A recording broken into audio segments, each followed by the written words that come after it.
website development. Every company now, if you don't have a website, you need to develop one.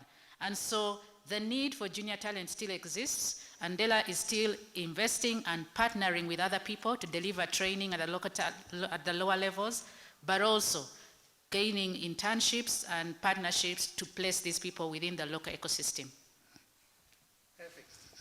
Perfect, thank you. Thank you for creating that context. Allow me to throw it now to Dr. Muniz.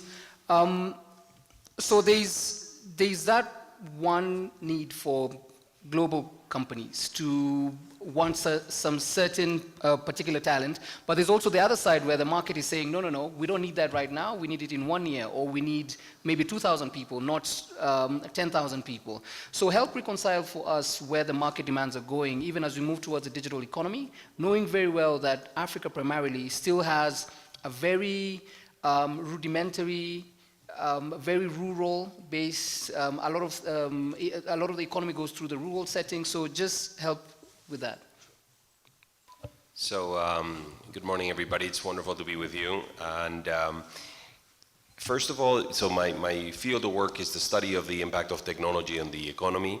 And I'm of the opinion that we're living through a transformation in the jobs market, both in advanced economies and in economies that are still more dependent on the primary and the secondary sectors, that we've seen things that are analogous to what we're living, but we haven't seen anything of the depth and the speed that we're living. So the tertiary sector in the US and in Europe is undergoing an enormous transformation from the impact of technology on productive processes. Some job categories are disappearing outright, and then there are others where actually the skills, particular tasks within jobs are being automated from the, by the use of technology, software, advanced robotics, and others. From the education space, we see three forces that are shaping the jobs landscape and that are impacting the way we should think about education. So the first is just the sheer velocity of the process of transformation is quite staggering, and it's a huge challenge for academic institutions. So just to give you guys a sense of what that velocity means for us, the life expectancy, so the usefulness of knowledge acquired through formal education used to be in the range of 20, 30 years. So you would go to university or your higher education institution and you would leave, and you would be able to use that knowledge for 20, 30 years in a useful manner. Most of the studies today have taken that figure down to about 5 years. So that means that, a year or 2 years after you graduated from your undergraduate studies, what you learned in your first year of studies is obsolete because technology has changed, the platforms have changed, procedures have changed. That velocity of transformation puts a huge amount of pressure on academic institutions to adjust their curriculum on a timely basis and to include things that are somewhat removed from the idea of just transferring knowledge and moving into a skills-based type of learning. The type of skills that are being demanded, and this is also linked to the velocity point, are very linked to digital technologies. So just to give you some data, and I'll be citing some US data because the US is very data rich, but this affects other types of economies as well. So this is from Brookings from 2002 to 2016. So this is in 14 years, which is nothing. I mean, it's a blink of an eye for a labor market. The total demand in the US for jobs that required no digital skills collapsed from over 60% of the total job distribution to about 30%. So we're seeing a transformation in the jobs market that is extraordinary. So people that leave academic institutions with no digital skills are in very serious risk of not finding qualified employment or well-paid employment. This is true in advanced economies. The way this hits economies that are still more dependent on the industrial sector or the primary sector is different because what we're seeing there is we're not seeing that huge of an impact in the tertiary sector because the tertiary sector is not that big, but we're seeing something which is called premature deindustrialization, which basically means that we're seeing industrial jobs disappear at much lower levels of income per capita than we saw in Germany or the US or Europe or Japan, right? So basically the industrial sector is disappearing and I know there were some sessions yesterday about industrialization. The industrial sector is disappearing much earlier in the development phase of countries. So countries like China, for example, are now trying to figure out how they literally leapfrog and they jump the secondary sector phase and they move people straight from the primary to the tertiary or even to the new services economy. So one force, and let me just wrap that up, for me is the velocity of change, and that for academic institutions is a huge challenge. The second is complexity. So when we look at the world, we see that challenges are becoming increasingly complex, and this is true for corporations, it's true for governments and countries. And complexity forces us to think in an interdisciplinary way. And I don't know how many academics are in the room, but academic institutions are very well built not to produce interdisciplinary work. So the incentives are to in fact work in silos. But if you take any issue, if you take global trade or business expansion, you need to know about economics, you need to know about business practices, you need to know about politics today, you need to know about regulatory frameworks and about financial frameworks. So this idea of complexity calls for a university and an academia that is very transversal and interdisciplinary. And the final point is interdependence, which is the third force that we see. And that is the fact that what has been considered local and global are now totally fused. I think this is an interesting point from, I'm an international relations scholar, so over the last few years with the rise of populism and just the political convulsion that we're seeing around the world, but particularly across the Atlantic, on both sides of the Atlantic in fact, is the issue that domestic politics have come to dominate global affairs. So the confusion of these two spaces calls for a very particular type of teaching and learning that combines these two things. So I see enormous changes in the labor market. I see a huge speeding up of the transformation process in the jobs market across the board. And I think that's putting enormous pressure on universities and academic institutions to think about what they teach and how they teach it. Thank you. Perfect. Thank you. Thank you very much. We always say that we're very lucky that we are able to Google what's happening with the digital economy, traditional skills and whatnot, because we're very comfortable with the Wi-Fi connection. But the practicality of the matter is, a lot of the stuff that we're talking about and the skills that we need for New Africa, it's nowhere close to the kind of privileges that we have here. We have fantastic Wi-Fi at the African Union, but the people who run the economy, we've been talking about Africa having 30 to 40% informal trade, and the women who do the trade across borders in Africa, some of them, we've gone to countries where they have 10 women who contributed together to buy one phone so they can know what time to take the goods to the market. And they're the ones who run these economies. So I would encourage the panelists to please just bring it down a little. Just bring it down. Bring it down. Just bring it down and allow us to understand what's actually very practical. And another thing that's practical is the curriculum, right? So the panelists have alluded to a touch or a change in the curriculum.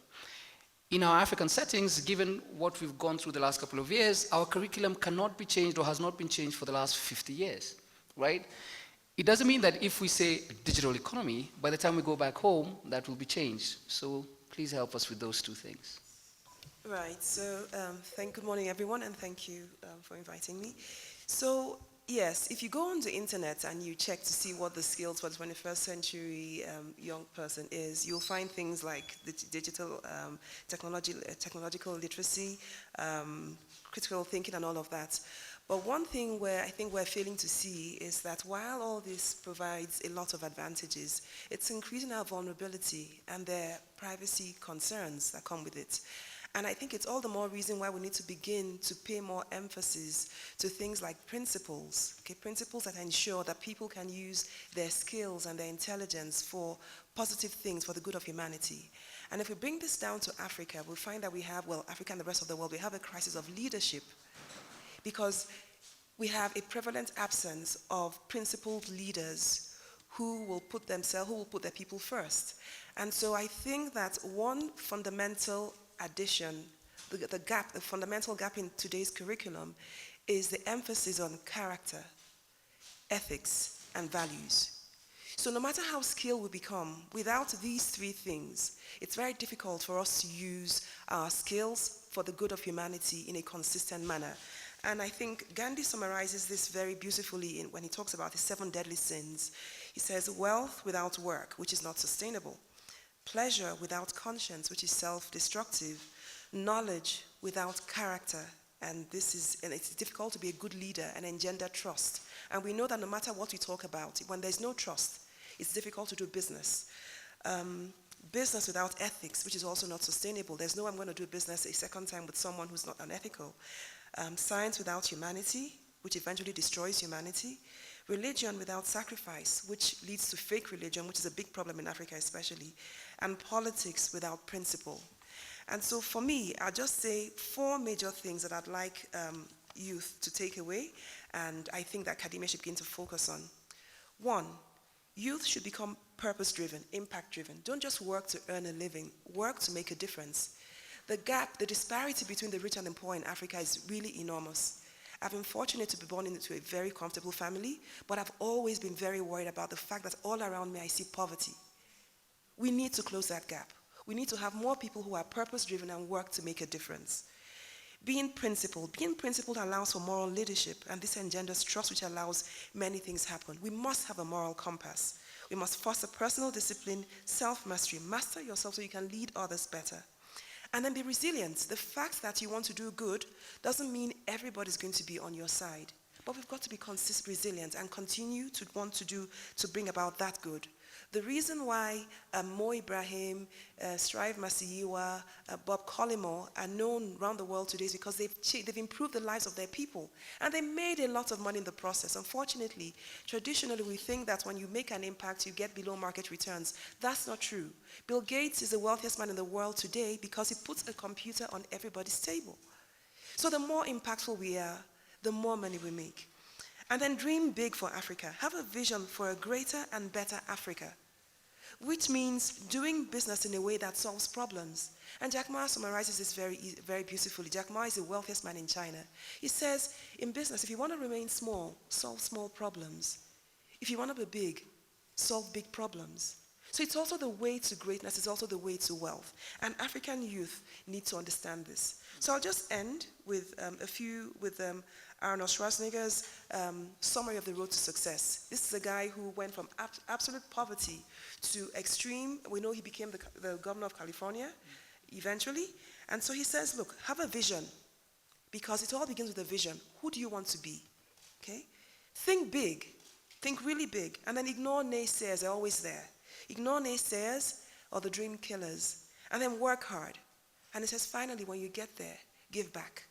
And I will put first, this is from me, pray. We need to pray, because it's not easy to do all these things. Okay? Thank you.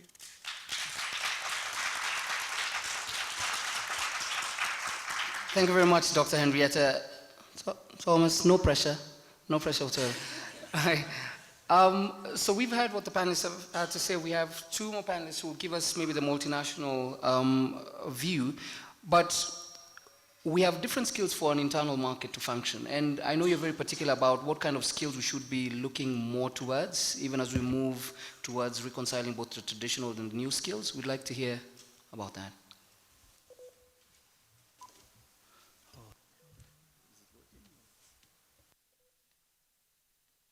Okay, yeah, sorry. The European Union has been going through a long history of integration, and I think the single internal market is what has been such a success story, but a long story where gradually we've integrated our different countries on all kinds of levels. And I think what we're so excited about is that nowadays, with the African Continental Free Trade Area, there's a real process that has gotten on its way.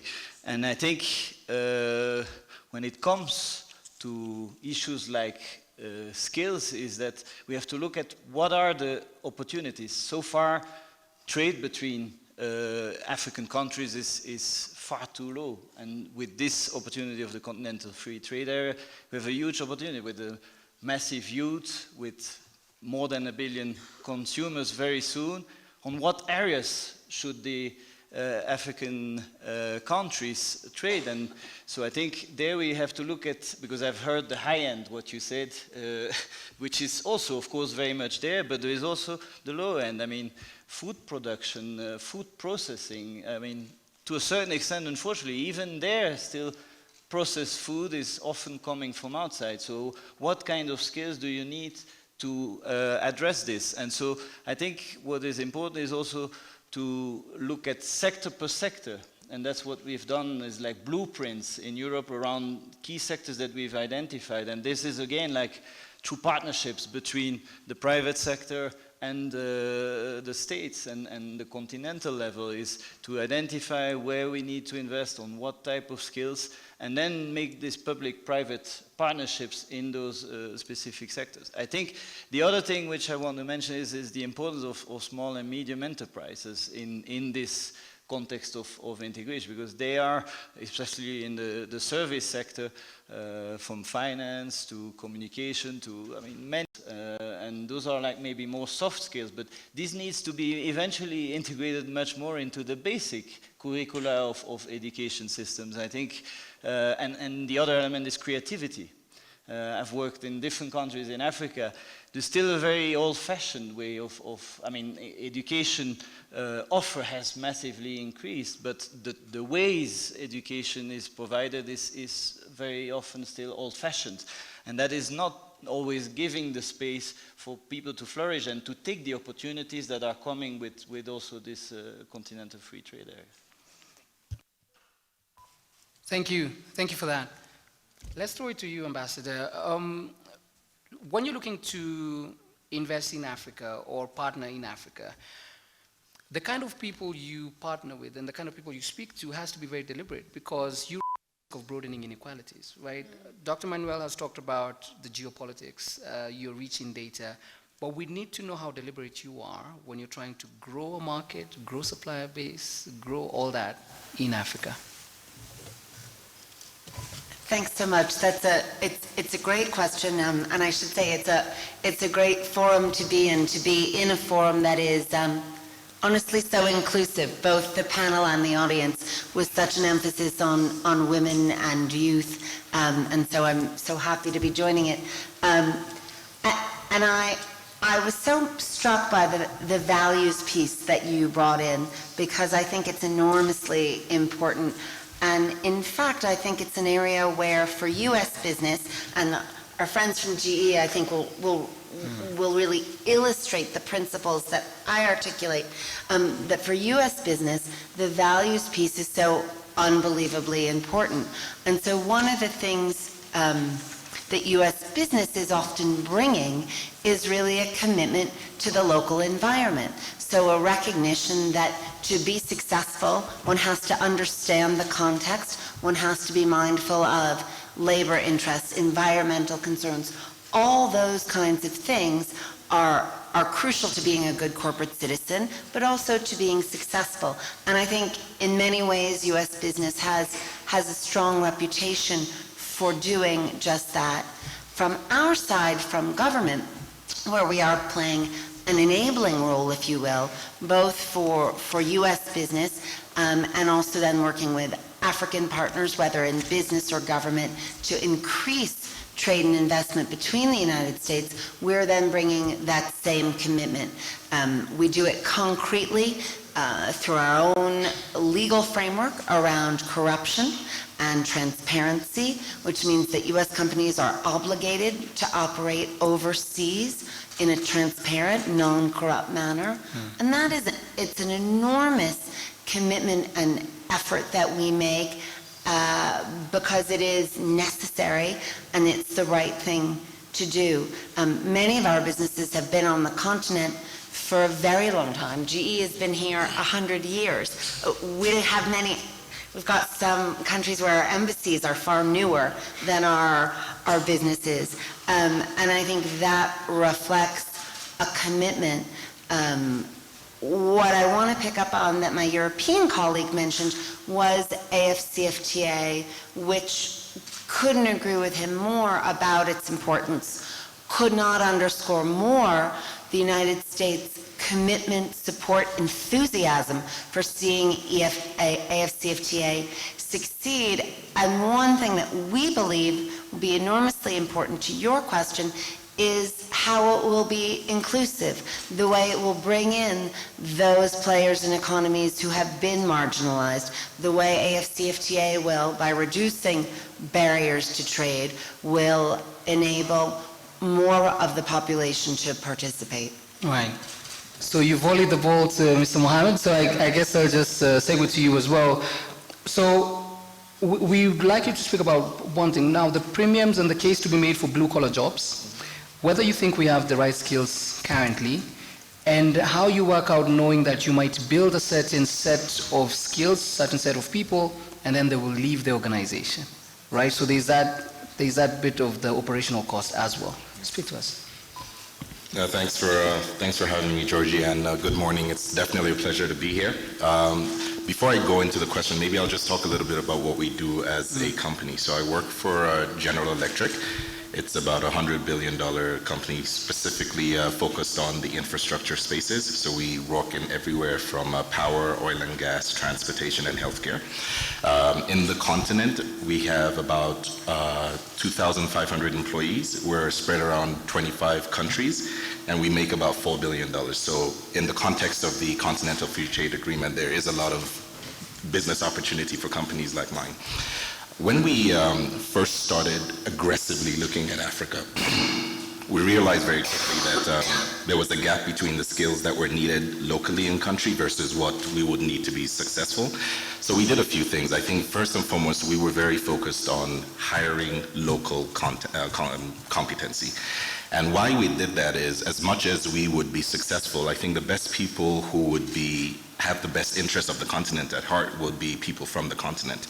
So we went very aggressively through recruiting efforts, through universities to get people. Where they didn't have the necessary skill sets, we went through programs, and we've actually worked in partnerships with several universities to develop curriculum specifically around the STEM, so science, technology, engineering, and management, because what we felt was, as much as they were really good people and talented people in the continent, we needed them to be able to compete at a global scale for us to be able to be successful as a company. So we are partnered with multiple universities. I think in Nigeria we have several universities, in Kenya, Cote d'Ivoire. So STEM is one of the areas that we've kind of focused on. What we've also done is, because of the realization of big data, which we know is the future, we've partnered very closely with the African Leadership University.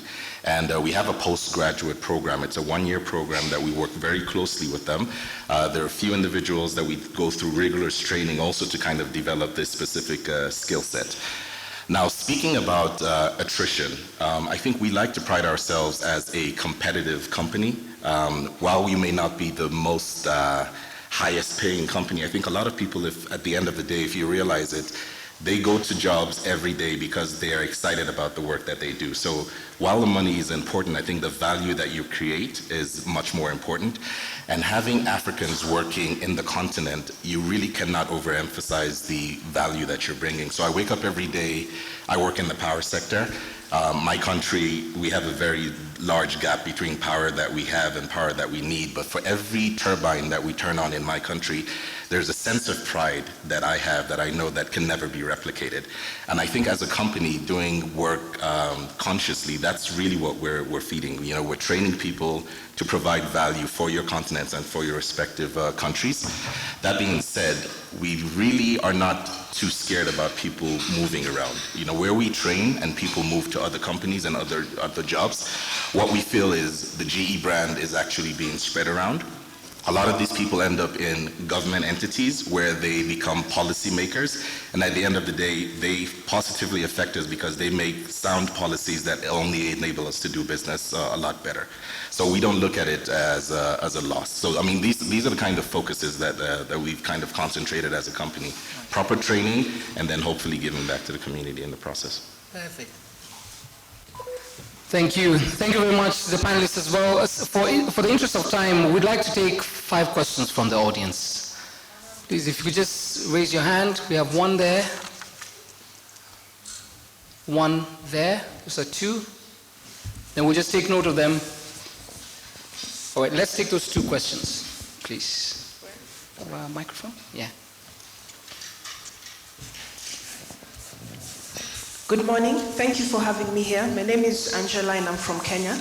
I'm a woman entrepreneur and I'm very excited to hear when Her Excellency said that they're looking to work with women and youth and marginalized groups.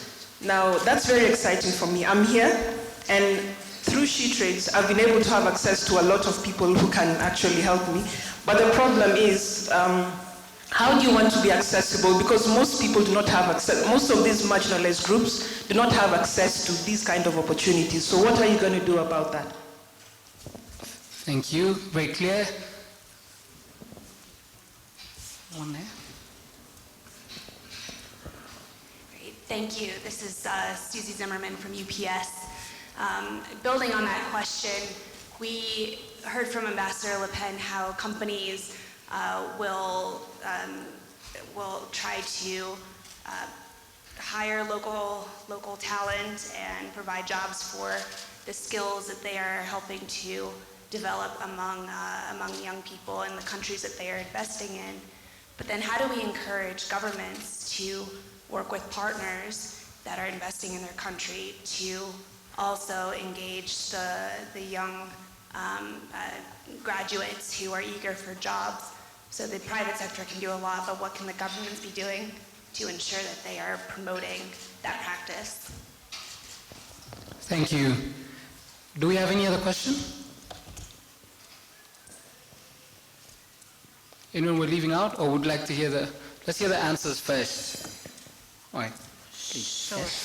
Okay, thanks, Georgie. Thanks, Angela. Look, I think you raised a really important question, which is in some ways to call me out on not just talking, but walking the walk, right? Which is, it's one thing to talk a big game on inclusion. How are we doing it? So first, I would never minimize the scale of the challenge, nor the variables locally, right? That challenge is going to look different across an enormous continent. And so for us, from the United States, we then have to bring to bear a range of tools. And I'm proud to say that that is something that we're doing. So I'll give one great example, which is programs at the local level that engage women entrepreneurs. One of them is called AWEP, African Women Entrepreneurship Program. And there are actually a couple of alumni of our AWEP program who we've brought here, many more whom of course we haven't, as you point out. But that's a program that we execute at the local level, country by country. Similarly, picking up on the themes of leadership that were raised, we also have leadership programs that again are executed country by country, where we reach out. In one case, in one country, we had 60,000 applicants. So that means 60,000 individual applications that we went through, but where we were connecting with those individuals. So in many cases, that's where the work is. In other cases, we have programs that operate on the regional level to address barriers to trade. So it's a really enormous challenge that you raise, but one that we are working on through a range of interventions, some at the individual level and some at the structural level. And the structural level that I think picks up on your question, I appreciate it because from the government perspective, in many ways, that's where our biggest role is, right? So we can facilitate connections between large U.S. businesses and potential local partners, but in the end, it's going to be to those U.S. businesses to say, yes, this is going to make sense. So we do that, but what we also do is address the enabling environment for business with government, and that, in my experience, is on a range of issues. It can be anything from visa regimes to addressing environmental concerns, labor, ensuring primarily that the regulatory environment is predictable. What we tend to hear from business is, if you tell us what's required, we'll get there. But if you keep changing it, it's really difficult.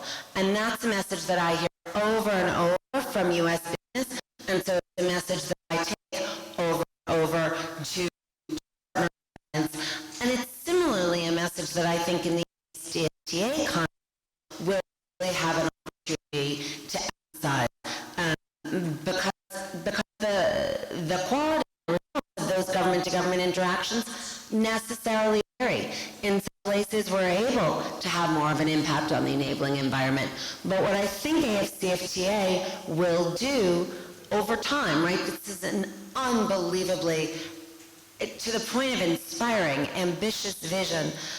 So it won't all happen quickly or easily, but over time, I think we as government and business partners will be able to use conversations around AFCFTA implementation as a tool.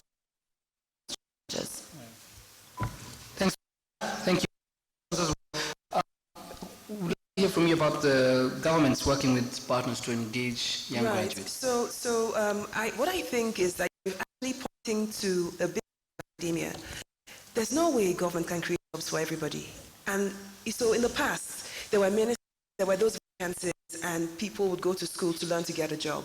But today's society is different. Technology has made it possible for fewer people to do more things.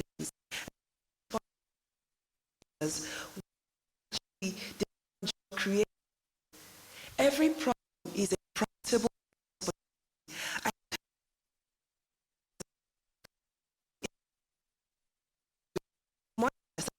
people, because educated into entrepreneurship make much more.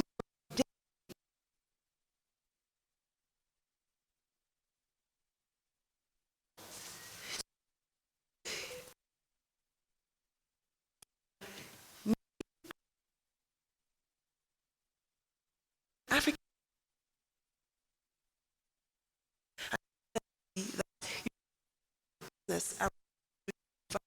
that's how Jack Ma became wealthy. He was trying to small businesses in his country. So, and I think that when the big businesses grow, they kind of pull for young entrepreneurs. They kind of make it necessary to have smaller businesses that supply them or stuff for them. So you get one, okay, and the other need a better ecosystem for entrepreneurs, and that's what, okay, to make it easy for entrepreneurs to grow. So for example, the biggest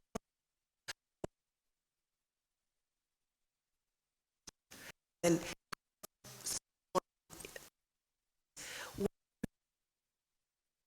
business for people know how to run a business. Wait, just hold on. No, right. You don't need more to start. So the best entrepreneurs know that, and even Steve Blanks of Harvard is cleaning out, teaching people to lean startup. So the whole thing, pitching a business idea, getting investors to fund you. I mean, the jury is out. Have a 90% failure rate. Startups have 90% failure rate, which means that of 10 startups that are funded, 9 of them fail. Whereas if you look at the traditional African apprenticeship system, where you go to learn under a master for a period of time, and then you get what they call your freedom, and you start, they have an 8% success rate. So we're hitting the things wrongly. Schools need to begin to emphasize entrepreneurship skills, develop entrepreneurs, and because you're educated, it's easier for you to understand, identify a problem, and understand how to go about solving it from your home. Start with what you have. By the time you've gotten traction, understood the market, then you're ready for funding. Funding is not the first thing. Gotcha. And entrepreneurs here know that. I've seen that nodding as well. Two last questions. Oh, now questions. So, because I've seen you here, one, and then that one, and then the third one. My name is Esther Santi. I'm from Ghana. It's not a question, it's just to add up to what Dr. Henrietta said. Indeed, I'm an entrepreneur, and I have 2 companies I call my babies. The first one was created in 2009. It is called Virtual Linguistic Solutions, and I hire 80 people from around the world. I don't have an office. My 2 companies don't have an office, and I didn't start with anything. The first one, I created my own website. The second one, the same thing. And for the second one, it's an agribusiness, e-commerce, and we are working with over 5,000 farmers and small-scale producers. And for me, no one wanted to help me when I started. I was raised in France, but born in Ghana. And when I came, I saw a lot of challenges, but these challenges were opportunities for me. Today, everywhere I go, I've received 2 awards. And for me, I tell people that you don't need money to start, you need money to grow. And I am with ITC, and I'm helping, I'm a consultant also to ITC, helping women 300. And for me, I tell people that you don't need money to start, you need money to grow. And today, I am with ITC, and I'm helping, as a consultant also to ITC, helping women, 300 women in Ghana to acquire knowledge. Without knowledge, you can't go anywhere. And as I don't see myself as a woman, African woman, I see myself as a human being, here, with the knowledge, and you need to make a change. It doesn't matter how old you are, you can make that change happen. Thank you.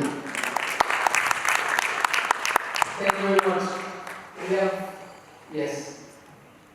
Entrepreneur, working in the tourism and agriculture space. Our previous concern back home, and this is what they do, I don't think, sent me to ask for our rural experts. They said I must say, because part of my task back home is to pick up litter from dumping sites. So they said when I meet the global experts, I must ask you, how are we going to deal with this problem of dumping? Because we've seen that it's now a global phenomenon. We're busy talking about technology, which is actually moving very fast, but how do we teach people to prevent dumping, not just to talk about picking, recycling? How do we get programs into our curricula to start educating kids from youth? And also, if we're talking about including that type of educational program in the curriculum, what do we do with people who don't go to school? So,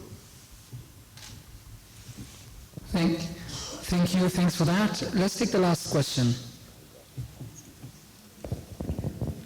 Yeah, good morning. My name is Amede and I'm from Nigeria. My comment and question is really to Dr. Henrietta. I'm very, very happy to hear the fact that people agree with me that we really do not need money to start. I started my business 5 years ago in 2013, and I did not start with funding. I'm a retired banker, and I know that you cannot borrow money to start a business because you don't even know what your business is. We always meet SMEs, wake up in the morning, and they tell you, I think I'm going to just go into agribusiness because that's where the money is. Who wants agribusiness? Who is buying agribusiness? Who has a headache? So why are you producing Panadol if you don't know who has a headache? So I think we have to teach people how to discover where the market is. Whose problem are you solving? Because that value is actually what your business is. The business is not you. The business is the value, the benefit that you need to provide to the problem owner, to the person that has a problem.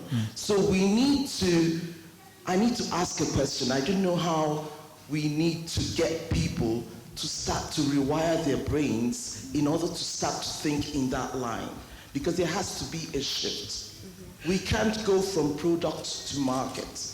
You've got to go from problem to the solution, because the business entrepreneur or the entrepreneurial woman is supposed to be a solution provider, but we don't find solution providers. We are all sick people. We're actually looking for solution instead of providing solution. So I'm very happy to hear that there are lots of people that will agree with me that the problem in SMEs is not funding. It's changing the way we do business and the way we even start the business. Thank you. Thank you. All right, so There was a guy. There's a guy Okay, that's desperate. there's a hand. Yeah. The time, just 1 minute, please. Thank you so much. I'm called Lucy from Uganda. I'm the best knit of sweaters in East Africa. I started my business by solving a problem in our country. We are getting substandard sweaters in Uganda, so I tried to solve that problem. By solving that problem, I also want to create jobs for people, for orphans, especially ladies, young ladies, school dropouts, because most people, they are talking about technology. There are some people in our local countries who did not even go to school, but they want to make money. What I did, I collected those young girls, and I tried to train them, freely to help them. So now, we make the best quality of sweaters. So my request is, as we are talking about technology, we have to think about those local people in our countries, especially women. We have many women who did not go to school, but have good quality products. How can they penetrate the market? Thank you. Thank you. I can help with that. Thank you very much.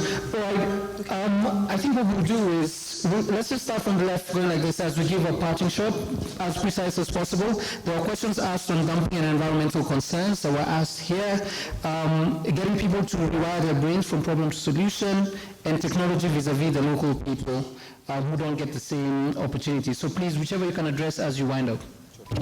So I'll try to be very brief, and given that the conversation has sort of shifted and focused fundamentally on entrepreneurship and problem solving, I'll mention something about what universities can do in this space and how, in fact, problem solving is one of the skills that I mentioned before that is not going to be outdated or replaced. It's one of these incredibly important skills that can help you leverage your knowledge of technology and your use of digital technologies for social good. So I think universities are centers that need to start thinking about problem solving and teaching this and creating enabling environments for entrepreneurship. So we've made an enormous bet in my institution, in fact.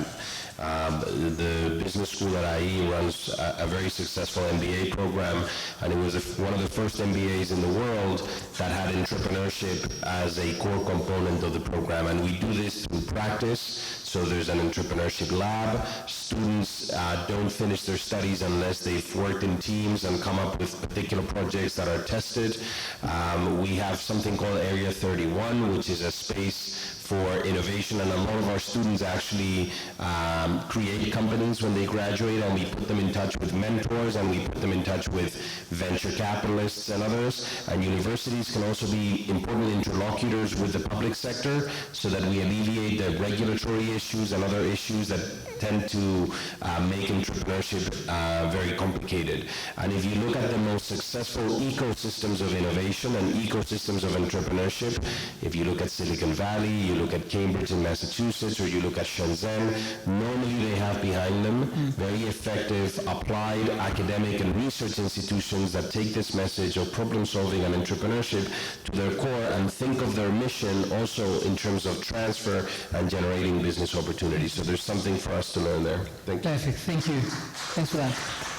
All right, thanks. So while I can't specifically address the issue on the dumping, I think there is a very strong role for our respective governments to play, and unfortunately we don't have a strong government representation on this panel, but with regards to harmonization of ideas and vision, specifically around ensuring that our policies are maintained and executed upon, I think the government has a really large role to play. For most of us here on a private sector standpoint, we can do our best, at least morally, to do the things that we've been committed to do, but I think most of our governments need to be very strong with enforcing policies. There should be no substandard equipment or sub-quality equipment. Governments need to do a bit better. With regards to non-technical development of skills, I think we as Africans, we need to have a different approach to the way that we look at blue-collar jobs. Most of the developed collar jobs are not looked upon, but I think if you're not a doctor or an engineer or something that sounds really, I think people really pay a lot of attention, and I think a lot of opportunities are also in a lot of these blue-collar jobs where people can develop through apprenticeships. We've tried it, we've seen it works, and these people actually make a very decent living. So my recommendations again will be stronger policies and representation from the governments, but we as people need to do better with regards to the way that we view blue-collar and apprenticeship opportunities. Thank you, Ambassador. What I heard in a number of questions was actually about the need for information, which in many ways about the need for better access online and better infrastructure. And from our perspective, we have launched Access Africa, which aims to address together all stakeholders, private and public, with connectivity across the continent. Very precise. I'm sure you've seen the organizers saying we need to wrap up. We just have one minute. Please start from your end. Minister from Uganda, about technology.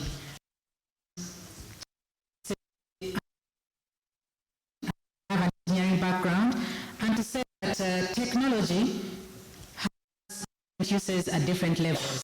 I'm an engineer, let me build it for you. You are a user, let me help you, okay? We want to, and the way we use technology is to solve problems. And so for the person who cannot read and write and is suddenly knitting sweaters, we want to give you access to markets through your phone, okay? If you cannot read and write, we have gone to voice-enabled applications. You talk to your phone. You don't have to type or write, and it can communicate with you. So I want us to leave this place with the understanding that technology does not exclude anybody. Technology is all-embracing, and it's here to help solve different problems at different levels. And it is doable. It's not difficult. Thank you. Thank you, Dr. Manuel.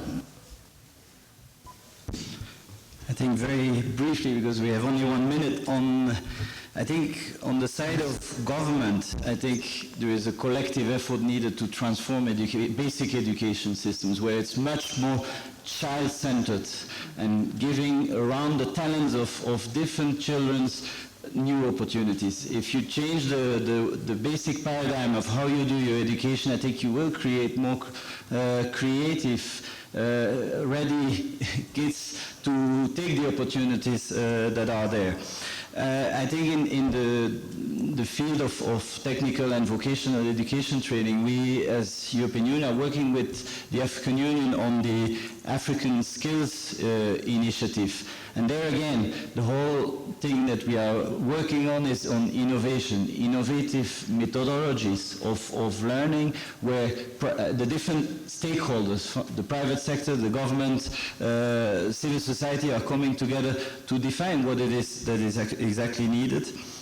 And lastly, maybe just to bring up some European experience, we have, for instance, well, you've all heard about the Erasmus program, which is providing opportunities for students to move around, to spend a year in another country. We are already doing that massively also with African students. Now only about 5,000 a year are going to Europe, but we are tripling that as of next year, and we should have more than 100,000 students. Again, this is opportunities to learn from new skills and elsewhere, but also the use for young entrepreneurs program where there is basically someone with an idea gets a partner with a seasoned entrepreneur and is learning to that. This program has been very effective. We want to roll this out also in Africa. Thank you. Right, so I'll just simply say one to my Nigerian sister, you couldn't have said it better. Okay? We need to see business not just as a means to make money, but as a means to solve problems and make money in the process. To my Ugandan sister, I would say, look, we need to collaborate. The fact that someone is in a rural area doesn't mean that she can't work with you who's exposed to show her how to package, and then you get you can create access to markets for her. You can talk to supermarkets, you can talk you can have your own store where you stock this thing. So when they produce, you collect, pay them, you collect, and you disseminate. So we can work together. Okay, so I encourage my students every year, also in my course, they start a business that solves a problem and is profitable. You don't solve a problem, you don't pass. You don't make money, you don't pass, because you need the money to be sustainable. And indeed, the big problem we have is that we have traditionally learned that non-profits are for problem solving and other businesses are just to make money. And that's a big lie, okay? The two things are compatible. Problem solving and profit making is compatible. That's what made Mark Zuckerberg, Bill Gates, Jeff Bezos the wealthiest in the world. To solve a problem, provide a solution through your business. You have a ready market to make a lot of money, and you also transform society. Thank you. Thank you.